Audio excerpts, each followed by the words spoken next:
No, President Trump just wrapped up 2 days in Turkey at the NATO summit there. He's en route right now back to the White House, and we have this coming from the White House. President Donald J. Trump lands at RAF Mildenhall in England aboard the former Air Force One before departing back to the United States. I hope you like it. So we had a very good day, very good 2 days, and a lot of things were determined. And what was really determined is the country's doing very well. We've made a lot of good trade deals with Turkey, and they've been a very good partner. He's been great, by the way. Welcome to State Line Media. Let's get started. Something remarkable happened at the NATO summit this week. World leader after world leader stood up and, in their own way, made it clear exactly how they feel about Donald Trump, right as Trump himself hurried away and boarded the older Air Force One rather than the newer Qatari-gifted Air Force One. The optics alone told a story, but the words told an even bigger one. There's lots of talk this morning about a candid conversation captured on video at the sidelines of the NATO summit that's gone viral. Let's take a look at it once again. It's a big 40 minutes.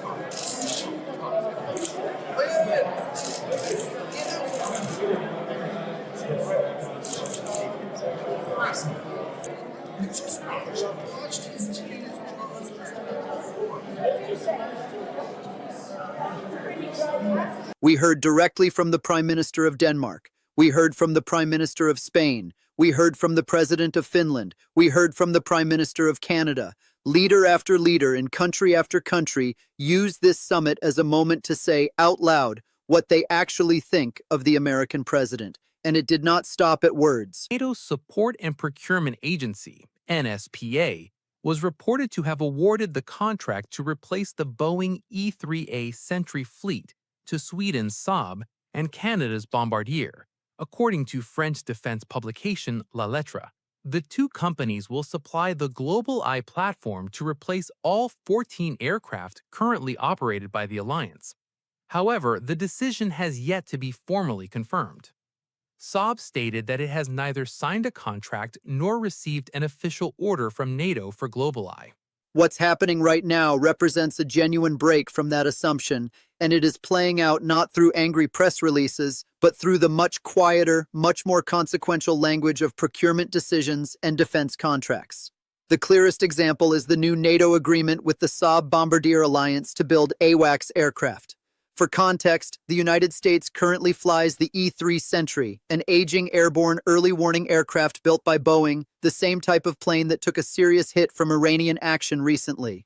Rather than turning back to Boeing for replacements, NATO went in a different direction entirely. President Trump spent his first day at the NATO summit in Ankara, Turkey, by touting his relationship with the host country's president, Tayyip Erdogan. Trump also announced that he will lift some economic sanctions against Turkey and that he is considering, possibly strongly, sales of U.S. F-35 fighter jets to Turkey. And that is, to put it mildly, a hot-button topic in the region and throughout NATO. Passed during the first Trump administration, banning Turkey from being able to have any access to those F-35s because it also purchases and uses what's called the S-400 surface-to-air missile system built by Russia. This same dynamic explains why Trump is pushing so hard to get F-35 fighter jets into Turkey's hands, despite sanctions that are still technically on the books. Those sanctions exist because Turkey previously bought a Russian air defense system, and it is worth remembering that Trump himself was the president who imposed those sanctions in the first place. Now he's essentially annoyed at his own past decision, acting as though only a fool would have done what he did during his first term. But here is the real problem for Trump. There simply are not many countries left lining up to buy the F-35 anymore. The King and Queen of Sweden are in Ottawa for their third official visit to Canada. Canada and Sweden are experiencing long momentum across areas such as defense, trade, science, climate, and energy. That was King Carl Gustaf at Rideau Hall this morning, emphasizing the partnership between Canada and Sweden. The royal visit comes amid a battle over a fighter jet contract. Swedish defense firm Saab is looking for Canada to purchase its Gripen jets, promising to create thousands of jobs in Canada along with it. Trump can call it the best fighter jet ever built as many times as he wants. But plenty of countries would rather buy Sweden's Gripen jets instead, because Sweden is seen as a steady, trustworthy partner, willing to collaborate with a buyer's own manufacturing base and support local jobs in the process. Meanwhile, Trump keeps talking about kill switches built into the F-35, and there's a deeper catch too. Once a country owns an F-35, it is stuck depending on the United States for ongoing maintenance, which gives Trump leverage to hold over that country's head, essentially a form of blackmail, the same way he has already done with Patriot missile interceptors. And it's of course not for sale. We hope that all, including all allies, will respect the Greenlandic people's right for self-determination. And we are a sovereign state, and we need everybody to respect our territorial integrity and our sovereignty. We are ready to defend every inch of NATO, including our own territory. Let's get into what actually happened at this summit, starting with Denmark. Here is what Prime Minister Mette Frederiksen said when a reporter put an extraordinary question to her directly. Is Denmark prepared for war with the United States, and would she be willing to respond militarily if American forces invaded Greenland? Watch what she says here. Let's play this clip. Here is more from the Danish Prime Minister on this same subject. Let's play this next clip. She continues on this topic, making clear that Greenland is simply not something that is for sale. Let's play what she has to say here. It's worth sitting with just how unusual that reporter's question actually was. Journalists do not typically ask a sitting prime minister on camera whether her country is prepared for armed conflict with the United States. That question only gets asked because the underlying situation has become genuinely serious, because the threat of an American takeover of Greenland is no longer being treated as idle rhetoric, but as something Denmark now has to plan around militarily. That alone tells you how far things have shifted. From there, we heard from Canadian Prime Minister Mark Carney, who sat down directly with Frederiksen. Here is what came out of that meeting. Let's play this clip. Finland's President Alexander Stubb also weighed in. When a reporter asked him whether allied nations should openly express solidarity with Denmark over these new threats, his answer was short and direct. Yes, we do. Let's play that clip. And then there is Italian Prime Minister Giorgia Meloni, who addressed all of this in Italian, so allow me to translate her comments for you. She said that from the very beginning, Italy stated it would not take part in any attacks against Iran, and that position has not shifted at all. She wanted to be unmistakably clear. Italy is not participating in attacks against Iran, and Italy will not participate in attacks against Iran going forward either. She asked rhetorically, how much clearer could she possibly make that? Meloni's comments matter because Italy has often been grouped in with countries assumed to be more sympathetic to Trump's broader worldview, so having her draw such a firm, unambiguous line on Iran carries extra weight. It signals that even leaders who are not natural adversaries of this administration are unwilling to be pulled into military action they consider unjustified. We also heard extensively from Spain's Prime Minister Pedro Sánchez. It's worth remembering the backdrop here. Trump has gone after Spain relentlessly throughout this entire NATO gathering. He has directed his own Treasury Department to slap an embargo on Spanish goods, and he has openly pushed for NATO to expel Spain from the alliance altogether. Despite all of that pressure, Sánchez had this to say publicly. He described having the chance to have an informal conversation with Trump, one that touched on football and the upcoming World Cup being hosted in the United States. He characterized it as a relaxed, casual exchange with zero tension whatsoever, noting that, on the contrary, the conversation was full of kind words and cordiality, and that it took place right after Trump's own press conference had wrapped up. Notice the contrast here. In public, from a podium, Trump has been willing to threaten Spain with an embargo and push to have the country removed from NATO entirely. Yet in a private, face-to-face setting, by Sanchez's own account, the conversation was warm, casual, and entirely free of tension. That gap between the public performance and the private reality is not a coincidence, and it is a pattern that shows up again and again with this particular president. Here's something I keep coming back to about Donald Trump, and it's a big part of why I genuinely think he comes across as such a pathetic small man. I'm not exaggerating for effect here. He really does come across as a loser in moments like this. He'll talk tough about someone, and the challenge is always the same. Say it to my face, say it to my face. And notably, Meloni herself has pointed out that he does not, in fact, say these things to her face. This reminds me of a video I referenced before, where former President Barack Obama, speaking on a podcast, made a similar point. He said that so many of today's keyboard warriors, the moment you actually put them face to face with someone, suddenly back down.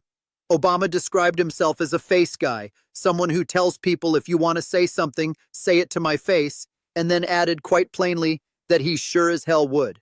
And that's exactly the pattern with Trump. He does not say these things to my face when he is actually standing in front of me.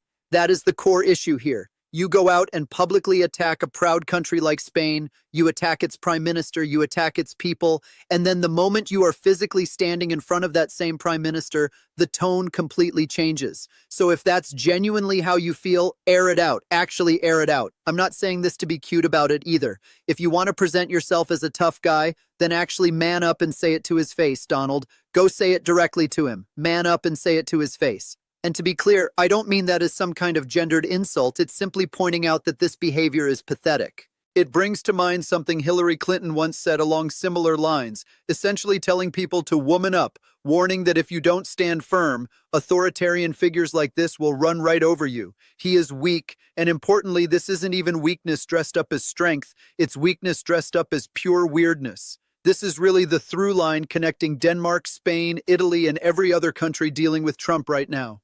The bluster, the threats, the demands, they all seem to exist primarily for domestic consumption and for the cameras. The moment an actual human being is standing across from him, the tone shifts entirely. World leaders have started to notice this, and once you notice a pattern like that in someone, it becomes very difficult to take their threats seriously anymore.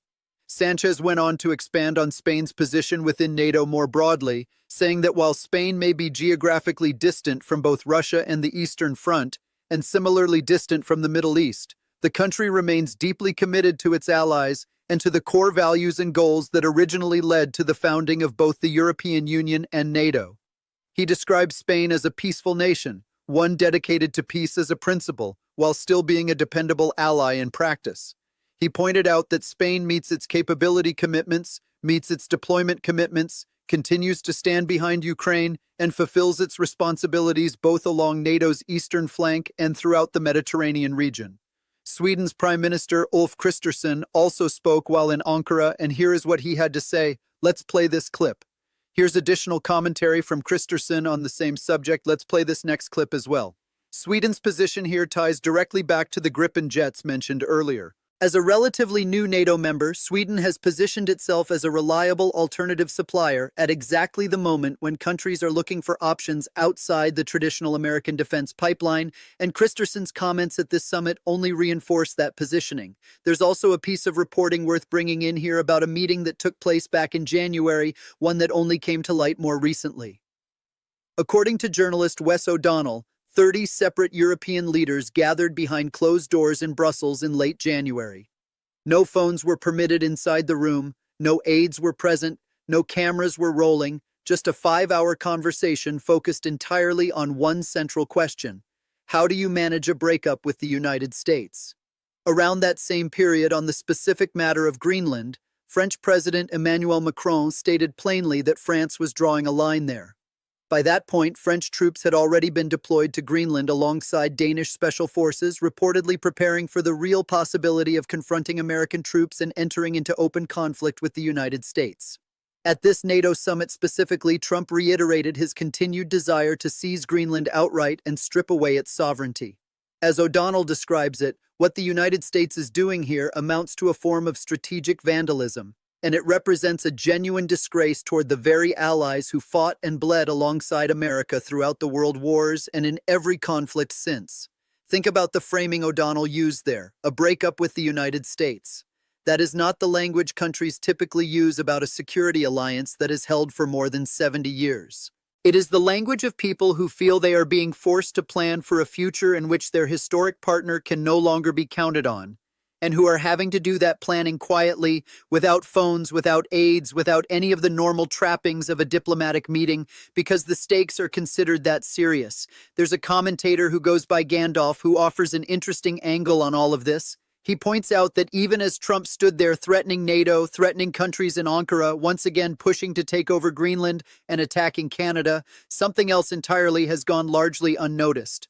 According to Gandalf, having watched the broadcast coming out of this NATO summit in Turkey, the striking thing is that nobody seems to care about Trump anymore. Not really. World leaders barely engage with him, barely even speak to him, treating him more like the drunk uncle nobody wants to deal with at a wedding.